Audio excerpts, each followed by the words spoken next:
This week, we're taking a closer look at a growing number of people killed or hurt while just trying to walk or bike on Connecticut roads. The statistics are alarming. 58 people killed so far this year. The I-Team wanted to know more about what is causing these crashes and who is to blame. Your chief investigative reporter, Sam Smink, broke down the numbers.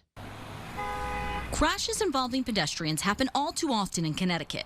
In just the first 5 days of May, 3 crashes took the life of a 49-year-old man walking down the road in Colchester, seriously injured another crossing an intersection in West Hartford, and put a 27-year-old in critical condition in Suffield. Basically, he hit me and I landed on top of his hood. Bill Penn knows the danger of the road well. The avid biker was hit by a car in Manchester in 2009. I was wearing a high-vis lime green windbreaker. And I'm going along, and all of a sudden, there's a car coming the opposite way. He was turning into an establishment and turned right into me. Penn was lucky enough to walk away with only minor injuries. But the experience led him to make changes, both in the way he looks. A light back here or back here. Sometimes I have a light on my helmet just to give a different profile. And bikes. Biking with a mirror really helps tremendously.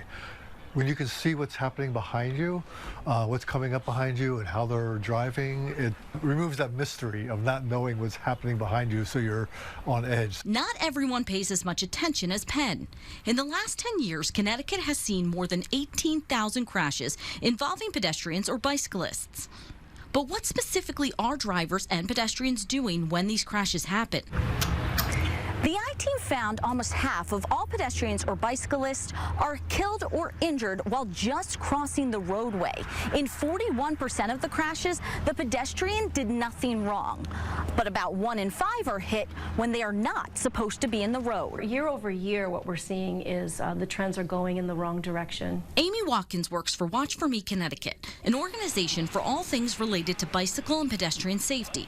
Watkins says in 2022, the state's worst year for crashes in years, 77 people died. Halfway through 2025, we're already at 58 deaths. So I think it's a lot of things. It's that we're driving fast, we're driving bigger, heavier, faster cars. People are sort of losing the idea that the roads are for everyone, that whether you're walking or you're biking or you're driving. Watkins says there are small changes both drivers and pedestrians can make to keep the numbers down. A reduction of just 1 mile per hour can reduce deaths by almost 6%. So it doesn't even have to be huge reductions in speed.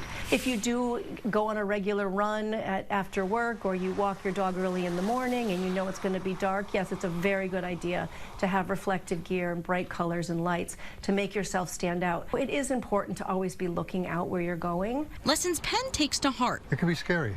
And on the road with him. We created a map showing where all pedestrian crashes have happened in the last 10 years. That's on our website. And tomorrow, we're taking a look at where crashes are happening the most in the city of Hartford. Hear how the city is working to make the streets safer. Your chief investigative reporter, Sam Smink, Channel 3 Eyewitness News.